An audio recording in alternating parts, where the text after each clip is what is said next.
Assalamualaikum warahmatullahi wabarakatuh. Materi strategi penentuan lokasi.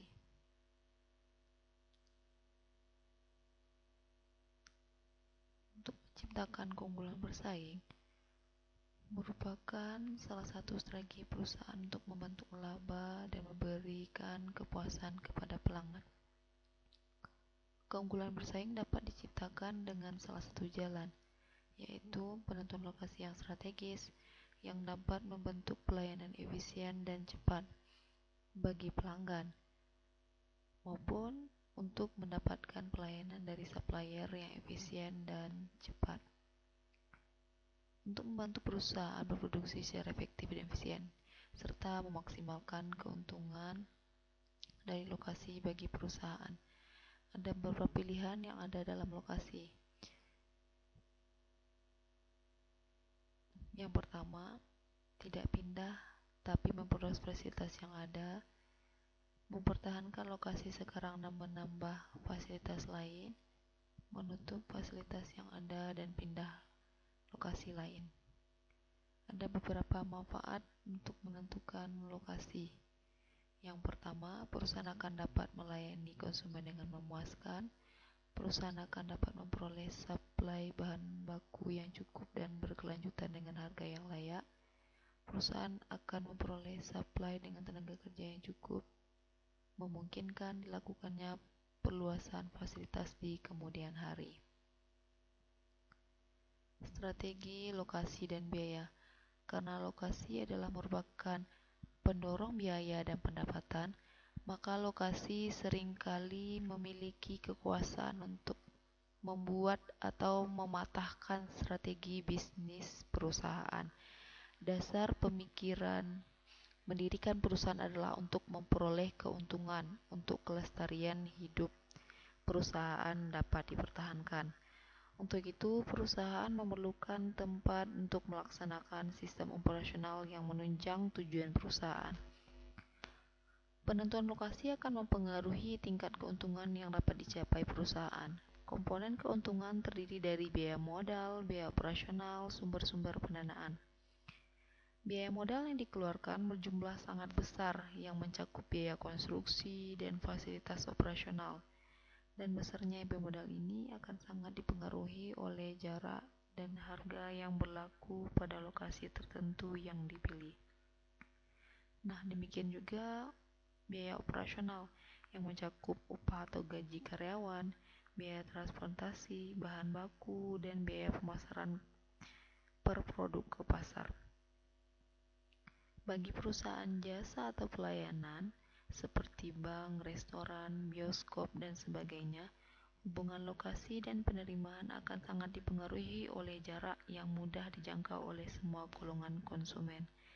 Penentuan lokasi harus dilakukan melalui analisis yang seksama serta pertimbangan yang logis. Ada beberapa faktor penentuan lokasi. Yang pertama yaitu faktor utama, dekat dengan pasar, berarti maksudnya dekat dengan konsumen. Yang kedua, dekat dengan sumber bahan baku, berarti distribusi bahan lebih cepat serta produksi bisa lebih cepat. Dekat dengan sumber tenaga kerja, terdapatnya sarana transportasi, tersedianya pembangkit tenaga listrik. Dan faktor sekunder ada 7 faktor. Yang pertama yaitu faktor produktivitas. Ketika memutuskan suatu lokasi, manajemen akan tergoda dengan area yang memiliki tingkat upah yang rendah. Namun, tingkat upah tidak dapat dipertimbangkan oleh mereka sendiri. Juga manajemen harus mempertimbangkan pola produktivitasnya. Faktor kedua yaitu risiko nilai mata uang. Meskipun tingkat upah dan produktivitas akan membuat suatu negara terlihat ekonomis, tetapi nilai tukar mata uang yang tidak menyenangkan akan meniadakan tabungan. Kadangkala, perusahaan dapat mengambil keuntungan atas nilai tukar mata uang, khususnya dengan merelokasi atau mengekspor ke negara lain. Namun, nilai mata uang asing terus-menerus meningkat dan menurun dalam sebagian besar negara. Perubahan seperti ini dapat membuat apa yang menjadi lokasi yang bagus pada tahun 2018 belum tentu menjadi salah satu sumber lokasi yang bagus pada tahun 2020. Faktor sekunder selanjutnya yaitu biaya-biaya. Biaya dapat dikelompokkan menjadi dua. Ada biaya berwujud dan biaya tak berwujud. Biaya wujud di sini adalah biaya yang mudah diidentifikasi dan diukur secara tepat persis, di mana meliputi tenaga kerja, bahan material, pajak, depresiasi, dan biaya lainnya yang dapat diidentifikasi oleh Departemen Akuntansi dan Manajemen. Serta biaya tak berwujud kurang dapat dihitung kuantitasnya dengan mudah. Mereka meliputi mutu pendidikan, fasilitas transportasi umum, perilaku komunitas mengenai industri dan perusahaan, dan kualitas serta perilaku karyawan yang prospektif. Risiko politik, nilai, dan budaya. Risiko politik dihubungkan dengan perilaku nasional, negara bagian, pemerintah setempat mengenai properti swasta dan intelektual. Penetapan wilayah dan stabilitas pekerjaan akan berfluktuasi. Posisi pemerintah pada saat keputusan lokasi dibuat tidak akan abadi. Namun, manajemen menemukan bahwa perilaku ini dapat dipengaruhi oleh kepemimpinan mereka sendiri. Nilai dari pekerja juga berbeda dari satu negara ke negara lain, kawasan ke kawasan lain, dan kota kecil ke kota. Para pekerja memandang mengenai tingkat perputaran serikat dan ketidakhadiran semuanya merupakan faktor yang relevan. Pada gilirannya, nilai ini dapat mempengaruhi keputusan perusahaan apa akan membuat penawaran kepada para pekerja yang ada jika perusahaan akan relokasi ke lokasi yang baru. Salah satu tantangan tersebut dalam keputusan operasional global adalah berurusan dengan budaya dari negara lainnya. Variasi budaya dalam ketepatan waktu oleh para pekerja dan pemasok membuat perbedaan dalam produksi dan jadwal pengiriman. Penyuapan dan bentuk korupsi lainnya pada umumnya juga menciptakan ketidakefisienan ekonomi, seiring dengan permasalahan etika dan hukum dalam arena global. Sebagai hasilnya, manajer operasional menghadapi tantangan yang signifikan ketika membangun rantai pasokan yang efektif lintas budaya. Faktor ke-6 yaitu kedekatan dengan pasar. Bagi banyak perusahaan, penempatan lokasi dengan konsumennya sangat penting, terutama perusahaan jasa seperti apotek, restoran, kantor pos, dan tukang potong rambut. Menemukan bahwa kedekatan dengan pangsa pasar merupakan faktor penentu lokasi yang sangat penting. Perusahaan manufaktur menemukan hal ini bermanfaat untuk dekat dengan konsumen. Ketika transportasi produk jadi sangat mahal atau sulit. Selanjutnya, kedekatan dengan para pemasok. Lokasi perusahaan dekat dengan bahan mentah dan para pemasok karena cepat rusaknya, biaya transportasi, dan ukuran besar.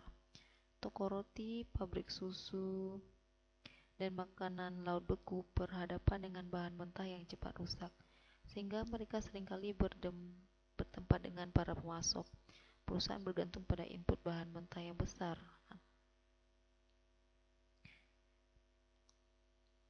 Menghadapi biaya transportasi dalam negeri yang mahal, sehingga biaya transportasi menjadi faktor yang utama. Kemudian barang-barang di mana terdapat pengurangan dalam jumlah yang besar, umumnya memerlukan tempat fasilitas yang dekat dengan bahan mentah. Selanjutnya, kedekatan dengan para pesaing. Baik perusahaan manufaktur dan jasa, keduanya juga ingin lokasi kadangkala mengejutkan dengan para pesaing. Kecenderungan ini dinamakan dengan pengelompokan atau clustering. sering terjadi ketika sumber utama ditemukan dalam kawasan tersebut. Sumber daya ini meliputi sumber daya alam, sumber daya informasi, sumber daya ventura modal, dan sumber daya keterampilan. Selanjutnya ada 4 metode analisis lokasi. Yang pertama itu metode pemeringkatan faktor, metode analisis titik impas lokasi, metode pusat gravitasi, dan metode transportasi. Kita masuk yang pertama, metode pemeringkatan faktor. Metode yang sering digunakan karena mencakup variasi faktor yang luas, di mana metode pemeringkatan faktor terkenal karena bermacam-macam faktor yang banyak, dari edukasi hingga rekreasi hingga tenaga kerja terampil dapat dimasukkan secara objektif. Terdapat banyak faktor baik kualitatif maupun kuantitatif untuk mempertimbangkan dalam pemilihan lokasi. Beberapa faktor ini sangat penting daripada yang lainnya sehingga para manajer dapat menggunakan pembobotan untuk membuat proses keputusan lebih objektif. Ada beberapa tahapan analisis. Yang pertama, mengembangkan daftar-daftar faktor, menetapkan bobot setiap faktor untuk mencerminkan seberapa jauh faktor itu penting, mengembangkan suatu skala untuk setiap faktor, meminta manajer untuk menentukan skor setiap lokasi untuk setiap faktor, mengalihkan skor dengan bobot dan menentukan jumlah totalnya untuk setiap lokasi, dan yang terakhir, memberikan rekomendasi. Ada contoh, Swift Corp sedang mempertimbangkan untuk membuka pabrik baru dengan tujuan menambah tingkat produksinya. Perusahaan memiliki 3 alternatif pilihan lokasi. Berikut ini dari faktor-faktor yang dapat menunjang tingkat produksinya. Faktor yang dipertimbangkan, faktor pasar dengan bobotnya 0,15, listrik 0,25, air 0,15, SDM 0,20, dan transportasi 0,25. Dengan 3 lokasi yang dipilih, dengan skor masing-masingnya, tentukan lokasi yang akan dipilih oleh Swift Corp dengan menggunakan metode bobot tersebut. Nah, dapat dibahas di sini. Lokasi pertama 0,15 merupakan bobot dari faktor, mari kita lihat, faktor pasar dikalikan dengan skor lokasi 150 ditambah dengan faktor listrik 0,25 dikalikan dengan skornya 50 ditambah dengan 0,15 merupakan skor dari faktor air dikali dengan bobot dari faktor air dikali dengan skor lokasi 180 ditambah dengan 0,20 itu merupakan bobot dari SDM dikali dengan skor lokasi pertama yaitu 80 ditambah dengan skor 0,25 merupakan skor bobot transportasi dikali dengan skor 60 dibagi dengan jumlah bobot semua faktor, maka diperolehlah angka 63. Untuk lokasi 2 sama, bobot dikali skor lokasi 2, semua bobot faktornya baik itu pasar listrik, air, SDM, dan transportasi dikalikan dengan masing-masing skor lokasi 2. Begitu juga untuk lokasi 3. Selanjutnya, pada tahap ke-6 ini dilakukan pengambilan keputusan. Jadi, lokasi yang akan dipilih Swift Corporation adalah lokasi 2 karena memiliki skor tertinggi yaitu 70.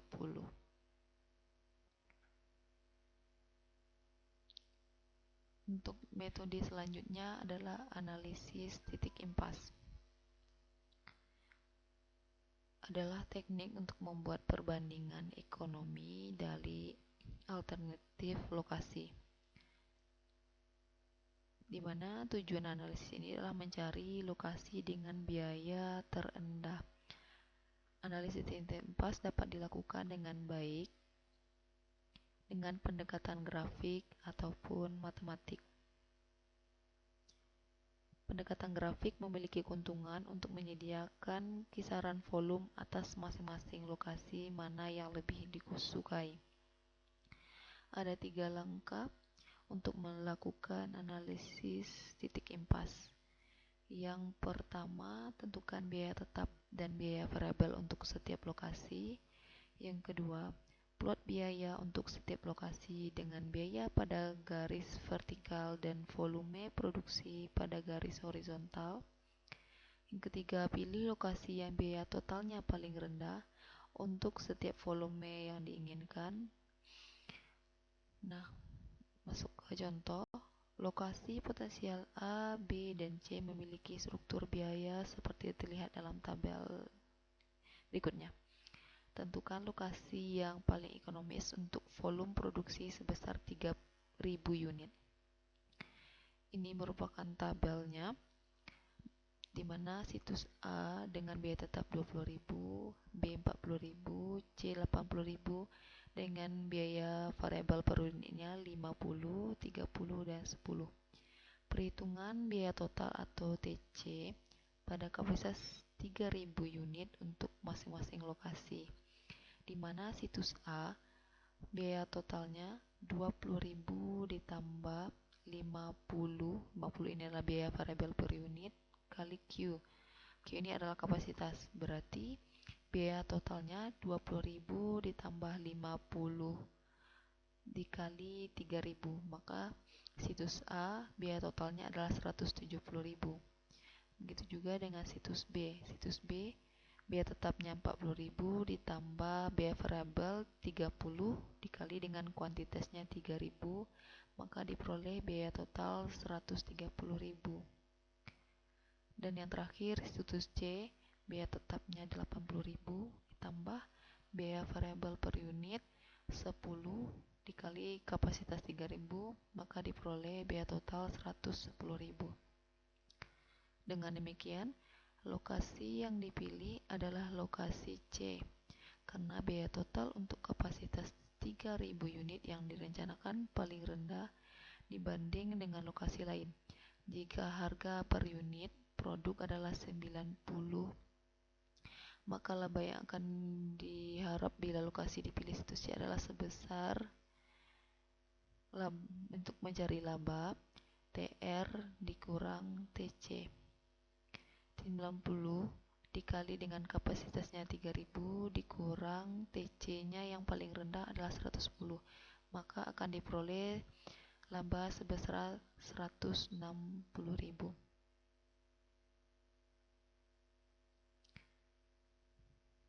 Model selanjutnya adalah model pusat gravitasi.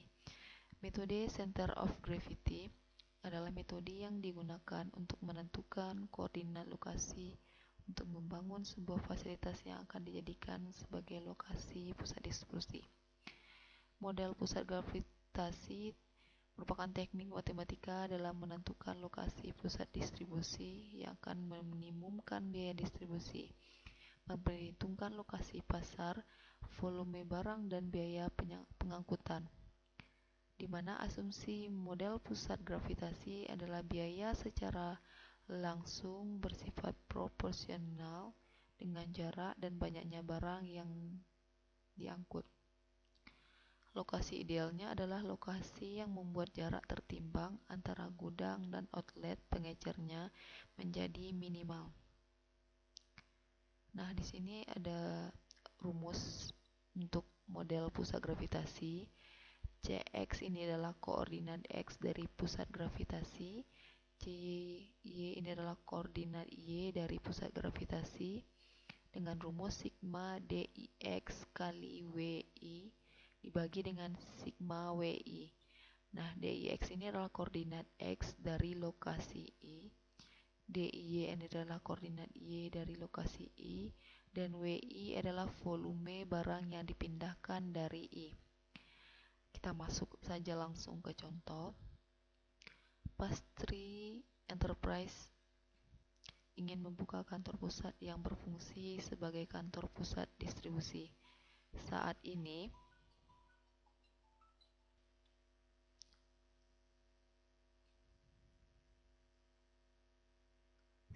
perusahaan memiliki 3 kantor distribusi, yaitu kantor A, B, dan C. Berikut koordinat setiap lokasi kantor cabang dan jumlah pengiriman barang ke lokasi tersebut setiap tahunnya. Lokasinya ada 3, A, B, dan C dengan koordinat X dan Y. Berarti dari tabel ini, lokasi A koordinatnya X-nya 20, Y-nya 12. Untuk B, koordinat X-nya 8 dan koordinat Y-nya 7. Dan yang terakhir C, koordinat X 2 dan koordinat Y 25 dengan jumlah pengiriman 50, 70, 50. Tentukan koordinat kantor pusat dengan menggunakan metode Center of Gravity. Dari rumus sebelumnya sudah jelas, Cx merupakan koordinat X dengan rumusnya sigma Dix dikali Wi. Dix-nya berarti koordinat X 20 dikali dengan Wi, jumlah pengirimannya 50.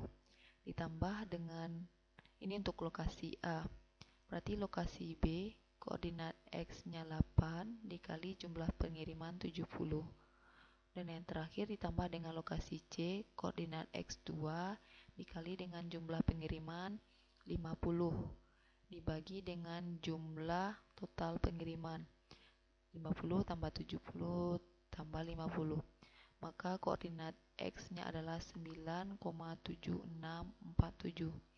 Sedangkan untuk koordinat Y dengan yang rumus yang sama, berarti koordinat titik Y untuk lokasi A adalah 12 dikali dengan jumlah pengiriman 50 ditambah dengan lokasi B koordinat Y 7 dikali dengan jumlah pengiriman 70 dan yang terakhir ditambah dengan lokasi C koordinat Y-nya 25 dikali dengan jumlah pengiriman 50. Maka diperoleh koordinat Y 39,7059. Jadi, menurut metode Center of Gravity, Pastry Enterprise akan membangun lokasi pusat di koordinat 9,7647 dan 39,7059. Selanjutnya, metode yang ketiga adalah model transportasi.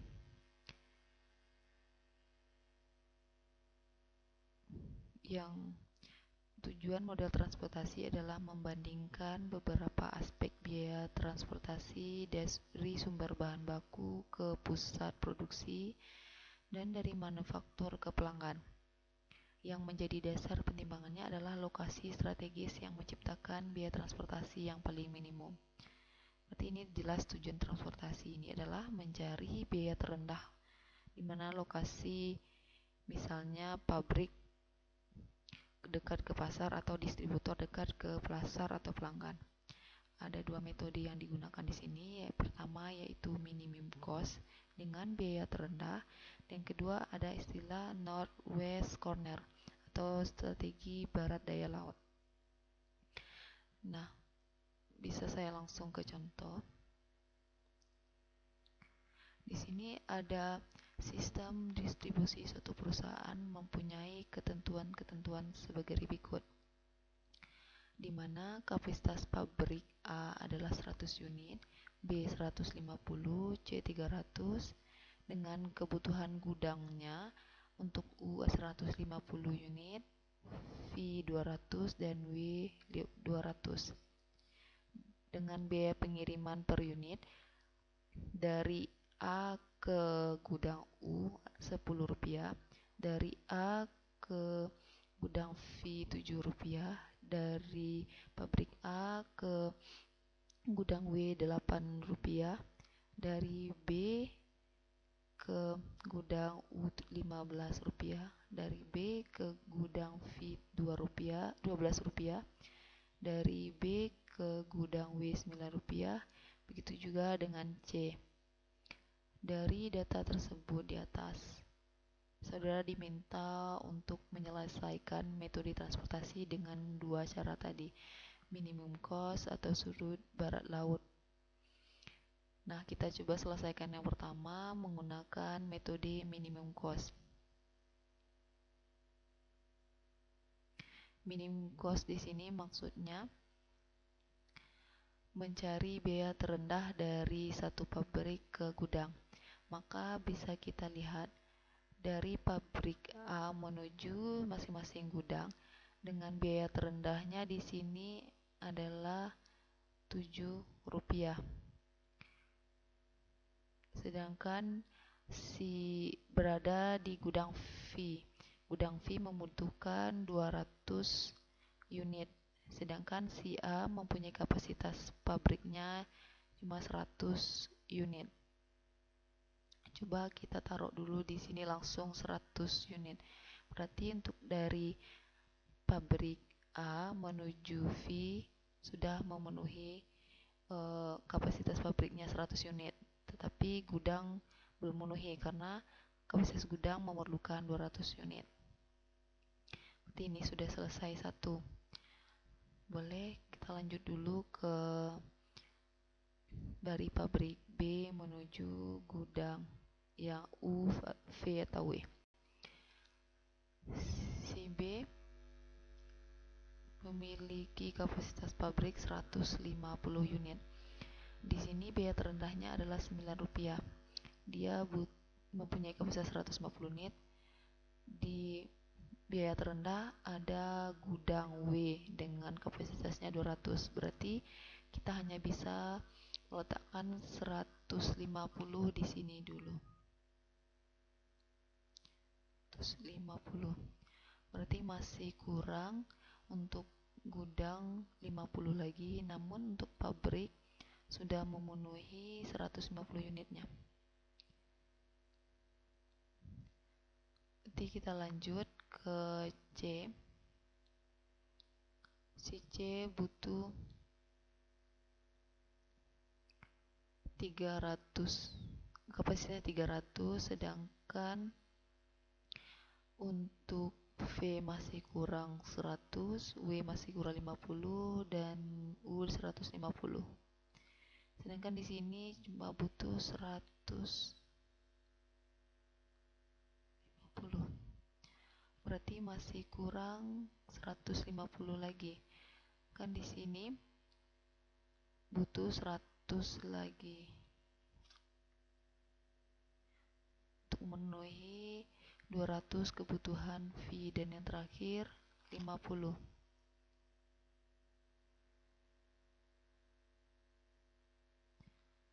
Berarti di sini untuk gudang W kebutuhannya terpenuhi 200, V 200, dan U 150. Dari pabrik A kapasitasnya 100, B 150. Nah, si C juga terpenuhi 300. Mari kita hitung biayanya dengan perhitungan A ke V. Dia memenuhi 100, berarti ini 700.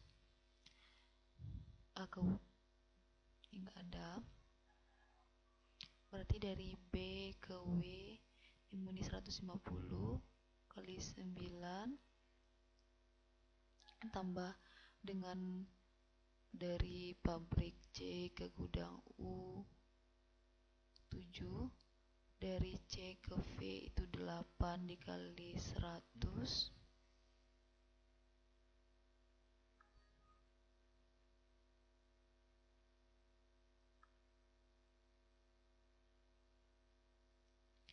dari C ke W itu ada 50 dikali dengan 12, maka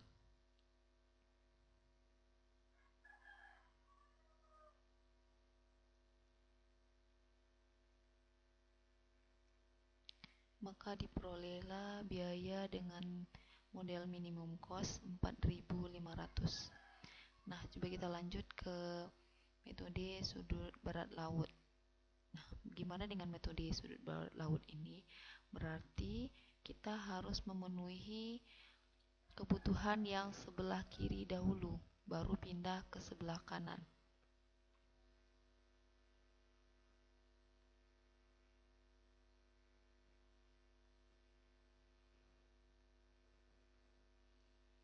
Nah, berarti dari pabrik A ke U, si A kapasitasnya 100, sedang si U kapasitasnya 150. Jika kita pindahkan semuanya 100, berarti dia dari pabrik A 100 ke U, berarti tidak melebihi kapasitas U. Bisa ditaruh 100. Berarti si U masih kurang 50. Bisa kita penuhi dari B. Berarti untuk U harus dipenuhi 50 dulu dari B. Selanjutnya kita isi, ini sudah isi di kiri, pindahkan ke sebelah kanannya lagi.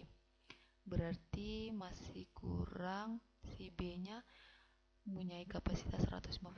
Sudah terisi ke U50, tinggal 100 unit lagi.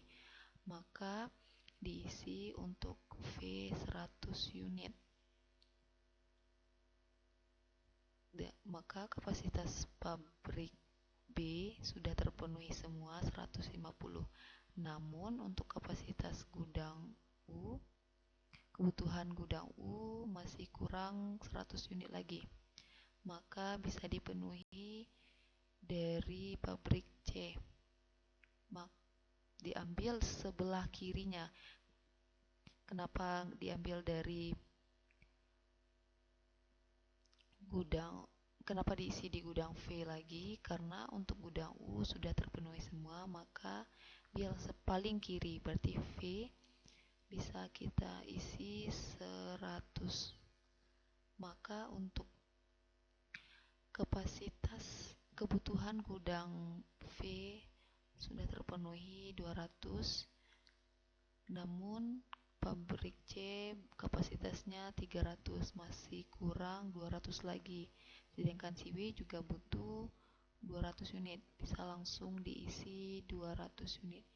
Maka dari ini bisa dilihat semua pabrik ke gedung sudah terpenuhi. Dari yang kita harus memenuhi dari yang paling kiri ke kanan. Sedangkan yang minimum cost dilihat dari biaya terendahnya. Dilihat dulu biaya terendah pengiriman dari pabrik A ke masing-masing gudang. Nah, bisa kita hitung biayanya dari pabrik A ke gudang U 100 dengan biaya Rp10. Dari pabrik B menuju gudang U 50 unit dikali dengan Rp15. Dan dari pabrik B, karena dia masih kurang kapasitasnya, maka si B masih memenuhi 100 lagi. Dia kirim ke gudang V 100 dikali 12, 1200. Begitu juga untuk C ke V 100 unit dikali Rp8, dan C ke W 200 unit dikali Rp12. Maka diperolehlah biayanya 6.150 unit. Maka dari kedua metode ini dapat dilihat bahwa dengan menggunakan metode biaya terendah lah yang paling meminimalkan biaya.